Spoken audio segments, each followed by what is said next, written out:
The Kantenberger, what is the characteristic of GT kids?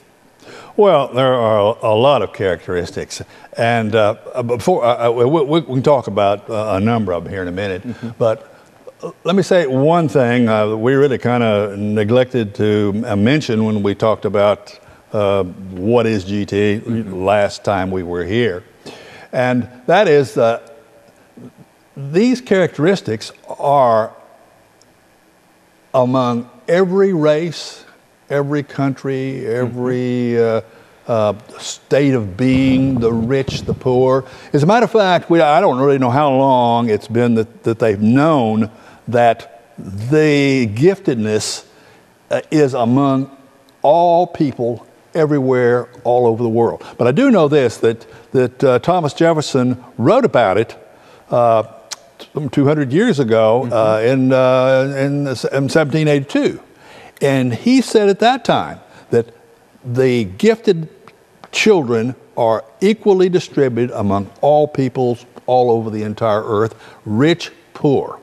And we really haven't gotten that idea over yet very well, because today giftedness among a lot of people say, well, that's just for the rich, the affluent.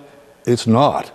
It's just that they have the money to take advantage of a gifted education, whereas so many more that are not financially able to do that, they just get lost in the shuffle. And so I want to make this clear: giftedness is universal, and it affects a small number of people.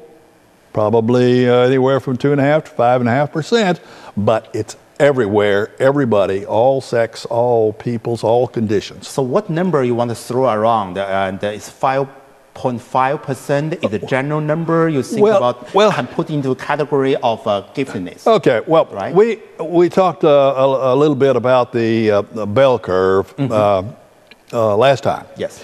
And the bell curve basically includes everybody from about 97.5% to 100. Yes, yes. In other words, it's only about 2.5% of the people. 2 standard deviations, as the mathematicians will tell you. That's okay. Right. That's but there is a 2% error possibility. Okay.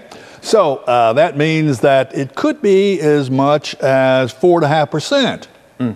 Yes. So taking the high side, most schools, they say, well, okay, well, we'll just round that up to 5. So that's the figure that you see most often published in various books, publications, and speeches. It represents 5%. It really doesn't. But there are some schools say, okay, if it represents 5%, tell you what, we'll go for 7.5%. And I have a lot of interesting stories about people calling me in writing and saying, oh, they saw my articles about this 2.5% and 5%. And they said, well, I can tell you, in my school district, we have 18% gifted.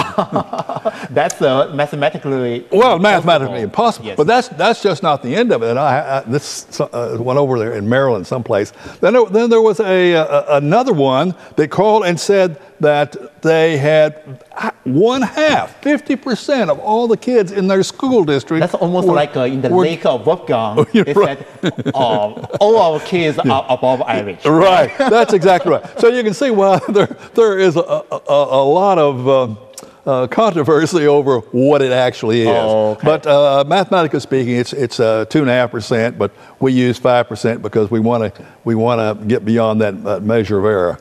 Okay, I have to argue. One is in theory, and the other is a financial possibility. Whether the school system can have enough financial capability to serve it. I have to translate your information into Chinese. 我们今天又跟那个Miss Kantenberger